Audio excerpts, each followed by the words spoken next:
Assalamualaikum warahmatullahi wabarakatuh. Bismillahirrahmanirrahim. Alhamdulillahi rabbil alamin. Wabihi nasta'in wa nasta'in ala umurid dunya waddin. Wassalatu wassalamu ala asyrafil anbiya wal mursalin sayyidina wa maulana Muhammadin wa ala alihi wa sahbihi ajma'in, amma ba'du. Subhanaka la ilma lana illa ma 'allamtana innaka antal alimul hakim. Rabbi shrah li sadri wa yassir li amri wahlul 'uqdatam min lisani yafqahu qawli. Rabbana iftah bainana wa baina qaumina bil haqqi wa anta khairul fatihin, amin ya rabbal alamin.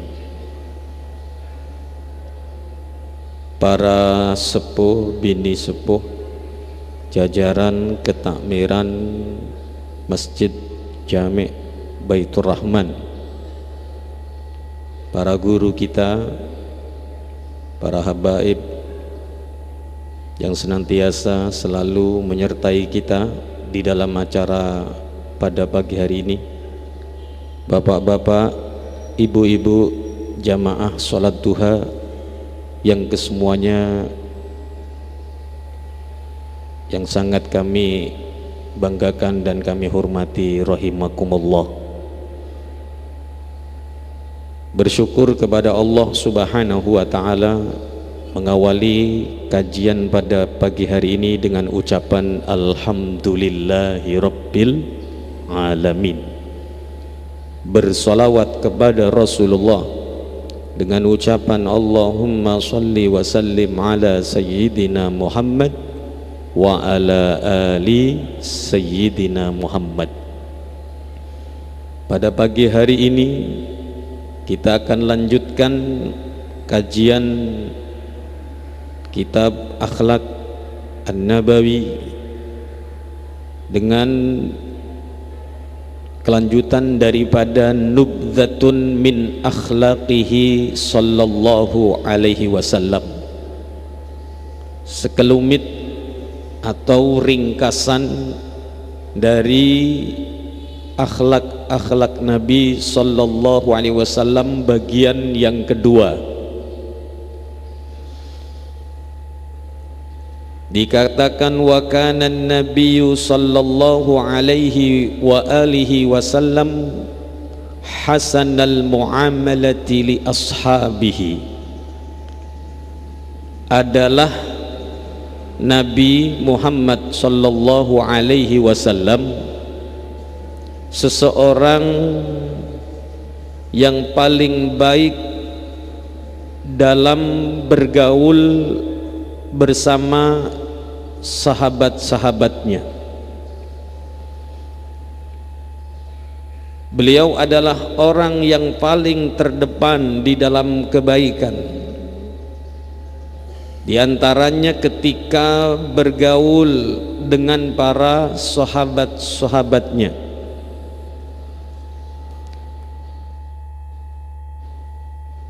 Seperti apa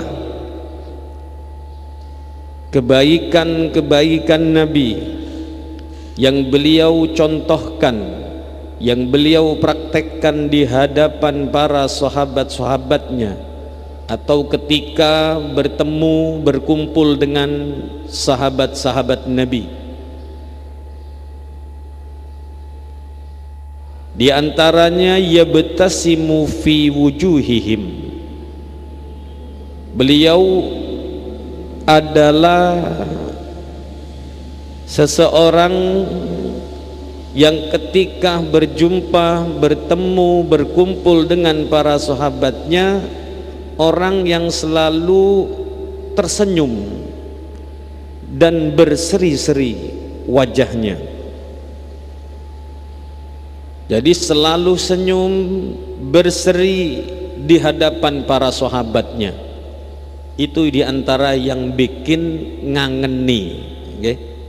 Ang damel kangen ngangeni Kanjeng Nabi.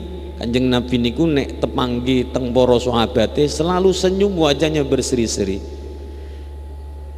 tidak menampakkan cemberut, tidak menampakkan kesedihan. Mungkin ada kesedihan yang dialami, andai kata ada kesedihan, ada permasalahan, beliau tutupi dengan wajah yang berseri, senyum indah, sehingga orang tidak tahu, ya. Taunya berjumpa Nabi, Nabi selalu menyenangkan hati, ya. Berbeda dengan kita, Bu. Kalau dapat uang, dapat rezeki, seneng ditampakkan. Tapi kalau dapat masalah, ya rotok mencucut, ya. Disopo wis gak pati enak, ya.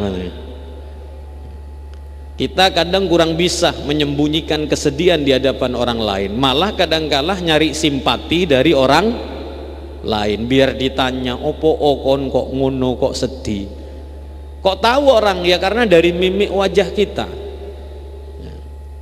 Nabi seorang yang pandai menutupi, ya. Jangan sampai orang itu, ya, berasa-rasa, berkata-kata di dalam hatinya, ya, ada apa ini? Kenapa ini?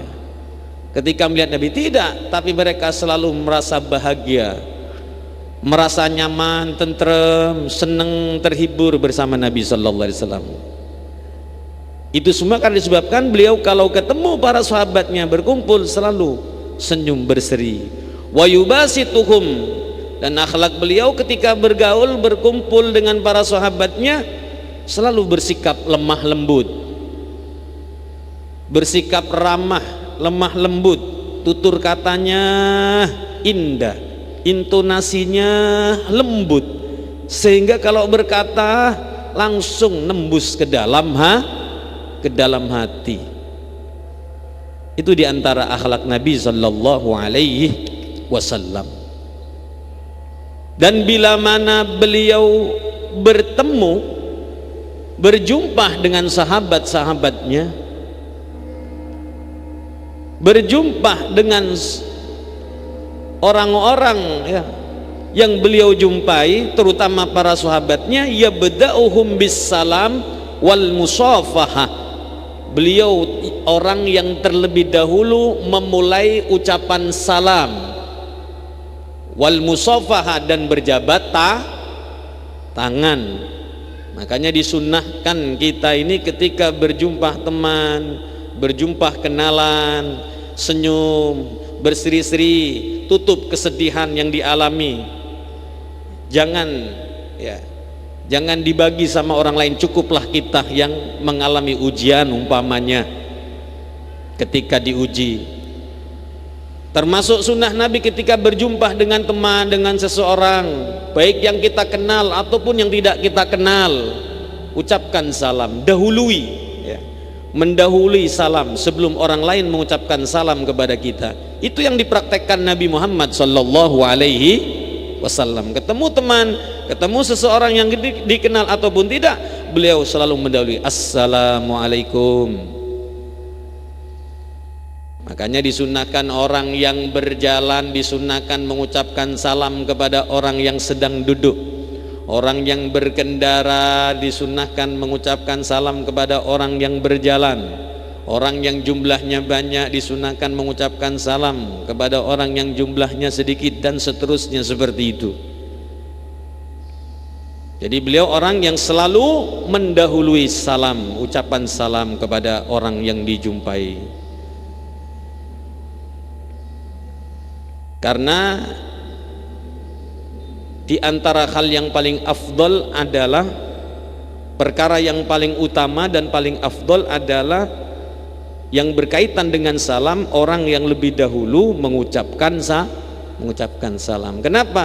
Karena satu, dia meniru sunnah Nabi. Yang kedua, dia telah menjadi sumber kebaikan orang lain. Kenapa? Dia mengucapkan salam artinya menyapa dengan sapaan yang indah serta mendoakan. Sunnah ini. Maka orang yang ketika mendengar salam dari seseorang tidak sunnah lagi tetapi wajib untuk menjawabnya. Sehingga orang yang mendahului ucapan salam menjadi sumber kebaikan orang lain, yang pada akhirnya orang lain ikut berbuat baik dengan menjawab salamnya kita, sehingga terjadilah saling doa mendoakan antara satu dengan yang lain.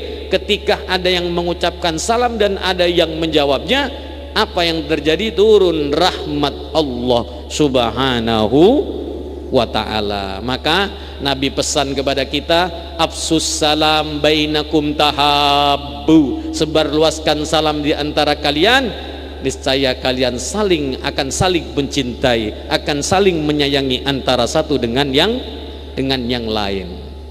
Jangan gengsi Pak Bu nggih, dalam hal menyebarluaskan salam, mengucapkan salam, jangan gengsi. Kita sebagai orang Islam harus bangga dengan ajaran-ajaran syariat Islam yang indah, berpakaian ala Islami, jangan gengsi orang Islam, berkata ala Islami, jangan gengsi. Orang kafir dengan kemaksiatannya tidak gengsi, kita dengan kebaikannya masa gengsi? Nggih.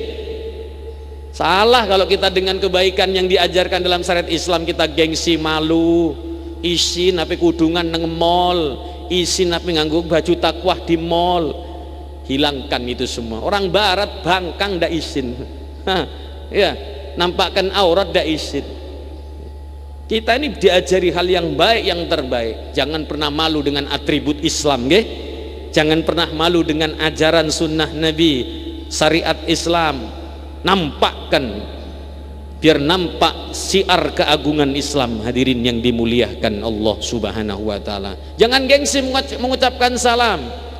Memang ada ucapan-ucapan yang baru-baru atau yang dulu, sampurasun, rampes, ya ada yang gitu. Kalau sekarang halo bro, itu bukan doa Bu. Islam mengajarkan sapaan yang indah berupa doa. Assalamualaikum, salam sejahtera untuk kalian. Itu diajarkan oleh Nabi.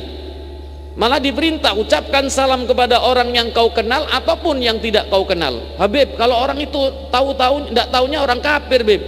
Terlepas dari sebelumnya, ya. Tidak apa-apa secara umum, yang dikenal yang tak dikenal. Hanya saja kalau yang kita kenal itu orang non muslim, maka kita tak perlu mengucapkan.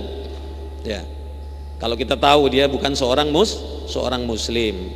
Tapi kalau tidak tahu padahal dia seorang non muslim, tetap kita dianjurkan untuk mengucapkan salam. Kalaulah setelah itu tahu bahwa dia bukan orang Islam, ya tidak perlu. Lalu bagaimana Ustadz Habib?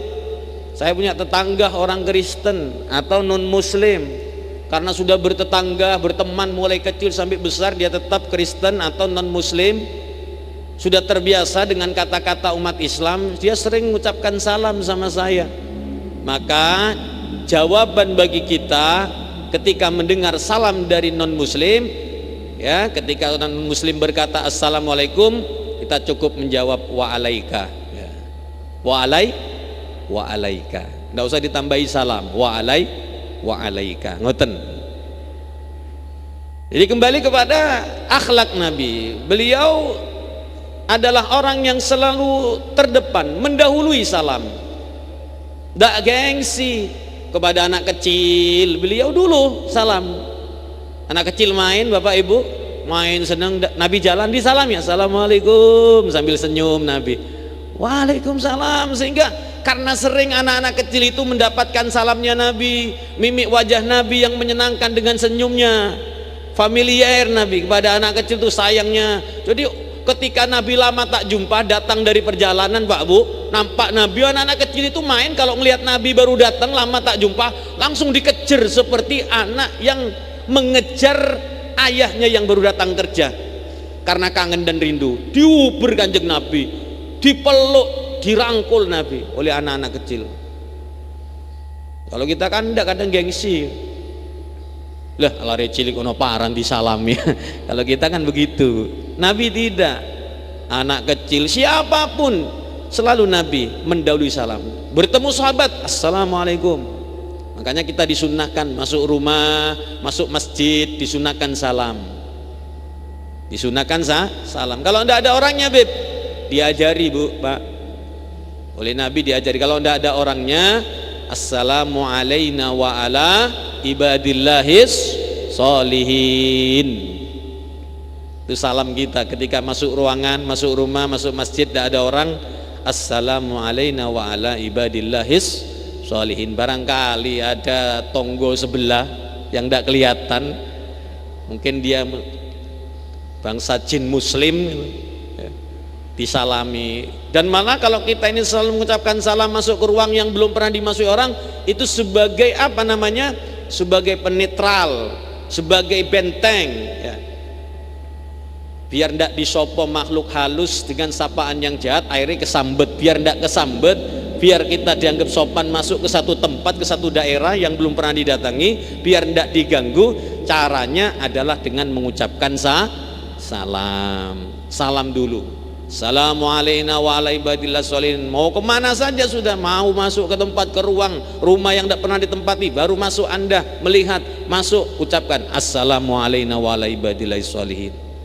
Kalau ingin rezekinya barokah, bertambah, lancar, sukses, ketika masuk rumah mengucapkan salam, tidak ada orangnya atau ada orangnya, selesai. Kalau ada orangnya assalamualaikum warahmatullahi wabarakatuh. Kalau tidak ada assalamualaikum, ditambah baca surat Al-Ikhlas. Qul huwallahu ahad Allahus samad lam yalid walam yulad walam yakul lahu kufuwan ahad. Sepisan mawon niku ajaran Kanjeng Nabi ketika seorang sahabat datang kepada Nabi, ya Rasulullah, hidup saya ini kok susah terus, sempit, doakan Kanjeng Nabi kasih saya amalan supaya saya ini bisa sukses. Kanjeng Nabi, susah tok, melarat kula Kanjeng Nabi, dos pundi Kanjeng Nabi? Mau kamu saya kasih tahu, mau kamu saya kasih tahu amalan yang bila kau amalkan apa yang kau harapkan akan tercapai. Yakin, Bu, Pak. Akhirnya dikasih amalan sama Nabi SAW. Kalau kau masuk rumah ucapkan salam. Kalau ada orangnya assalamualaikum warahmatullahi wabarakatuh. Kalau tidak ada assalamualaikum wa ala ibadillah sholihin, lanjutkan kau tambah dengan membaca surat Al-Ikhlas. Nabi tidak ngomong 1, 2, 3 Al-Ikhlas, pokoknya baca surat Al-Ikhlas. Tak seponapa abid hing pati suwe nggih, tidak begitu lama para rawuh. Orang yang tadi susah, melarat, penuh masalah, subhanallah, setelah itu jadi orang sukses. Karena setiap dia masuk rumah, setiap dia masuk ruangan, selalu diamalkan apa yang dikatakan Nabi Muhammad SAW. Tak seberapa lama Nabi nampak orang ini kok seneng, jadi orang sukses, dermawan lagi. Ya, ternyata singkat cerita ditanya, dia memberitahu, saya mengamalkan apa yang sampeyan ajarkan Nabi. Ngoten para bapak, para ibu, berkaitan memulai salam. Jadi disunnahkan kita ini mendahului ucapan salam kepada siapapun yang kita jumpai, apalagi sahabat, teman-teman kita. Wal musafahah, akhlak Nabi kalau ketemu teman berjabat tangan, selaman. Nah, makanya kenapa kita di masjid, ya, di masjid kadang tidak sempat salaman sebelum sholat, kadang-kala habis assalamualaikum warahmatullahi, habis sholat assalamualaikum warahmatullahi, salaman dengan tetangga sebelah kita yang sholat. Gini bagi itu apa? Itu dalam rangka mengamalkan sunnah Nabi. Oh, tadi berjumpa jauh orangnya lagi sholat di sana, begitu berjamaah kok deket. Wah, ini kesempatan setelah sholat salam, tidak apa-apa berjabat tangan, bukan suatu yang bid'ah, tapi justru itu mengamalkan sunnah Nabi. Loh, zaman sekarang Pak Bu, jangankan selaman Pak, jangankan selaman, assalamualaikum warahmatullahi, assalamualaikum warahmatullahi, hing wiridan HP langsung dimetokaan, gimana begitu? Langsung megang HP. Kenapa itu kok tidak disalahkan? Kok yang bagus justru salam, selaman, berjabat tangan dengan tetangga sebelah sholat kita? Kok dimasalahkan, kok dianggap bid'ah, tidak diajarkan zaman Nabi. Ojo salaman, nyekel HP hing ono nglarang, betul? Sekarang orang kan banyak gitu kan. Assalamualaikum warahmatullahi, langsung HP Bu, mboten tasbih.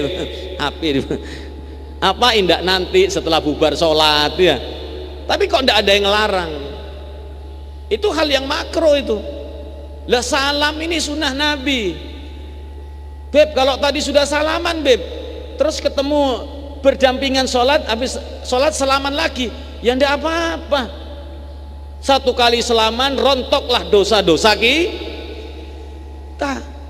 Mamin muslimaini yaltaqiyani, tiada dua orang muslim berjumpa fayatasofahani lalu keduanya berjabat tangan, illa ghufira lahu, melainkan akan diampunkan bagi kedua orang tersebut qabla ayyatafarraqa, sebelum tangannya ini terlepas dari jabat tangannya.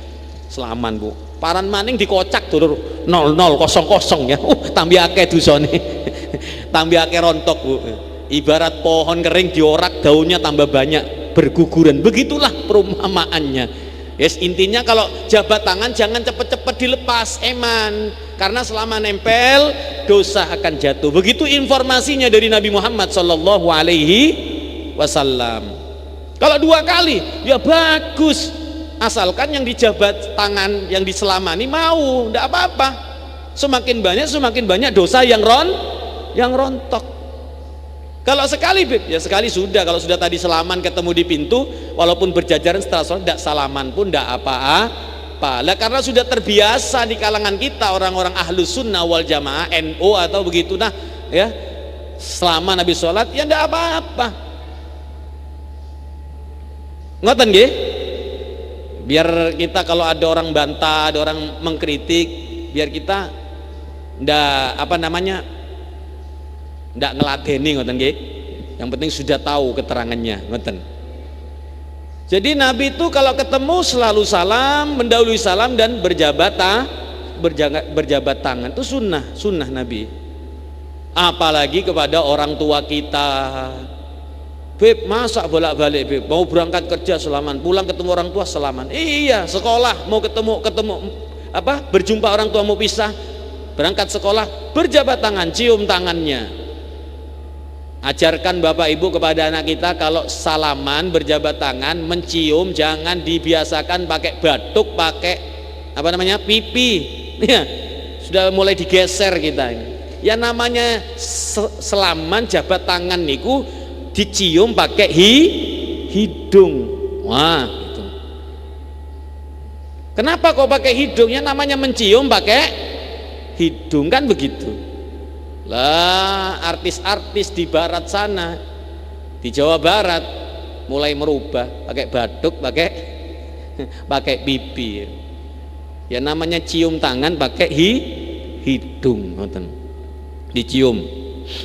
Nah, kalau bisa disedot, ngoten. Biniyah bil barokah, ya. Ngambil berkah dari tangannya orang tua kita, guru kita, ngoten para bapak, para ibu. Jadi itu diantaranya berjabat tangan. Jadi keutamanya sangat besar. Itu sunnah Nabi Muhammad SAW. Satu ruangan beb, kalau kuat tidak apa-apa satu ruangan berjabat tangan, tidak apa-apa. Sunnah. Nah, biasanya kadang habis selesai pengajiannya berdiri, Allahumma sholli ala Muhammad, atau habis sholat selama, tidak apa-apa muter pakai barisan gitu. Jadi biar sama-sama dapat eman, karena sudah ada sabda Nabi, setiap jabat tangan itu merontokkan dosa seperti rontoknya daun-daun kering dari pohonnya. Eman Pak Bu, kalau 10 orang berapa dosa kita yang rontok? Memang hal-hal yang tidak kelihatan kadangkala banyak disepelekan, banyak diremehkan di dunia ini Pak Bu. Lebih percaya kepada yang nampak-nampak. Kalau tidak wujud kurang mantep, kurang percaya. Tapi yang disabdakan Nabi, ragu, banyak yang meragukan. Maka kita jangan termasuk orang yang demikian. Kemudian akhlak Nabi ketika berkumpul, bergaul dengan teman, dengan sahabat, dengan siapapun ya, yuksiruhum ala nafsihi. Beliau adalah seseorang yang selalu lebih mengedepankan, lebih mengutamakan mereka atas dirinya sendiri. Itu Nabi kita Muhammad. Kalau beliau dapat rezeki, dapat makanan Bu, Pak, nggak dimakan dulu Nabi, dipanggil teman-temannya, dipanggil ya, sahabat-sahabatnya dipanggil, diajak makan bareng, disodorkan terlebih dahulu. Kalau ada yang lebih tua dulu, walaupun yang tua ngerti sahabat, walaupun lebih tua sahabat itu dari Nabi, ngerti ini Nabi Muhammad, Nabi saya, ya surung-surungan, boten diko Kanjeng Nabi, monggo Pak sampean yang paling tua, monggo boten diko Kanjeng Nabi. Seperti itu akhlak di antara kehidupan para sahabat dan Nabi sallallahu alaihi wasallam. Kalau kita kan ndak tolak-tolak saubiain bisa ngono, iya kan. Mestinya kalau satu ruangan ada bunyai, ada kiai, dulukan mereka yang tua, baik tua umurnya atau tua ilmunya atau orang yang kita jadikan guru kita, anjurkan. Kadang-kala mereka nggak mau makan kalau ndak ada izin ya dari tuan rumah atau dari sebelahnya. Begitulah kehidupan akhlak yang diajarkan Nabi di antara para sahabatnya, yang patut kita contoh dalam kehidupan kita sehari-hari. Mengutamakan orang lain. Beliau Bu kalau makan Pak, mau makan gitu ya, sudah mau masuk ke mulutnya ini, mau dimakan, ada pengemis minta-minta, padahal belum makan beliau dari tadi, nggak ada yang diberikan, adanya yang dipegang tangan oleh Nabi kita, dikasihkan itu. Urung wes sing mangan dulur Kanjeng Nabi, puasa mana. Jadi Nabi itu seperti itu akhlaknya, lebih mengutamakan orang lain, lebih membahagiakan, membuat bahagia orang lain, menyenangkan, menggembirakan orang lain. Itu akhlak Nabi ketika bergaul. Sehingga dengan akhlak yang demikian ini, wajah yang berseri senyum ketika berjumpa sahabat, lemah lembut kata-katanya, selalu terdepan dalam mengucapkan salam, menjabat tangan para sahabat, mendahului Nabi, mengutamakan mereka, membuat hati mereka para sahabat-sahabat Nabi, membuat hati mereka yang tahu dengan akhlak Nabi, membuat hati mereka cinta terhadap Nabi sallallahu alaihi wasallam, membuat hati mereka rindu selalu ingin ketemu Nabi Muhammad. Karena sebelumnya belum ada orang yang seperti Nabi Bu, yang mereka jumpai ya, sahabat-sahabat Nabi dulu sebelum ada Nabi itu belum pernah ada orang yang seperti Nabi itu akhlaknya. Buru nemoni wong yang kang koyok kados ngoten kuwi Kanjeng Nabi, sehingga mereka cinta betul kepada Rasulullah sallallahu alaihi wasallam. Bahkan kecintaannya hatta ahabbuhu aktsara min anfusi mauladihim, sehingga mereka mencintai beliau, mencintai Rasulullah lebih banyak, lebih mencintai Nabi daripada diri mereka sendiri dan bahkan anak-anak mereka. Begitu para sahabat balasannya cintanya kepada Nabi. Lah ini kalau kita praktekkan Pak Bu di dalam kehidupan kita sehari-hari, bergaul dengan keluarga, dengan kerabat, dengan tetangga, dengan teman, sahabat, kenalan, di dalam majelis atau dimanapun, ketika kita praktekkan beberapa akhlak tadi yang kita baca, yang kita dengar bersama, yakin pasti timbal baliknya ya seperti itulah, mirip-mirip. Makanya kita ini senang diperlakukan baik, pun juga demikian orang ketika diperlakukan baik senang. Kita pun juga ketika diperlakukan baik membalas kebaikan orang lain, pun juga demikian sebaliknya Bapak Ibu. Oleh karenanya Rasulullah itu sering ingatkan kepada kita semua ya, kepada para sahabat, ahsin man asa'a ilaik, perlakukan yang baik, bagus-baguslah kalian terhadap siapapun orang yang berbuat buruk kepadamu, apalagi yang berbuat baik. Ini akhlak yang diajarkan Rasul sallallahu alaihi wasallam. Dan juga akhlaknya beliau, 5 menit lagi. Di antara akhlak Nabi Pak Bu, beliau kalau bertetangga kana yahtarimul jar. Beliau adalah seorang yang selalu senantiasa menghormati tetangganya. Mau yang baik, mau yang tidak baik, Nabi selalu menghormati Bu. Dihormati ya, diajeni, bahkan yang buruk sekalipun dibalas dengan kebaikan. Tidak pernah Nabi membalasnya. Nabi punya tetangga Bu ya, punya tetangga Pak.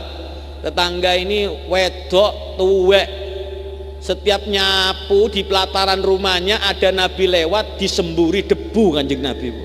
Setiap ketemu Nabi, iya, ndak tahu bencinya karena apa. Ya, kadangkala orang ini membenci kita ndak tahu apa yang menyebabkan orang itu benci sama kita. Makanya kita ini diperintah selalu apa? Tafakkur, merenung, mawas diri. Ya, apalagi ketika kita ini kok disewoti orang, ya, kok disiriki orang kalau kata Banyuwanginya. Ada apa? Makanya kita perlu koreksi diri kita, Bu. Tapi Nabi tidak seperti itu. Pokoknya Nabi setiap hari melakukan hal yang baik. Cuma ketika diperlakukan buruk oleh tetangga, oleh orang yang benci sama Nabi, Nabi tidak pernah membalas. Dia hanya menyambut, menghadapi dengan penuh senyuman, sabar, kembali ke rumah dibersihkan bajunya. Itu hampir setiap hari, bapak-bapak, ibu-ibu. Mbah tuwek wadon ngoten, banyak ceritanya, cerita yang semisal dengan itu. Pernah Nabi sholat dikasih kotoran onta, dikasih kotoran debu, bolak-balik Kanjeng Nabi dingotenaken para rawuh.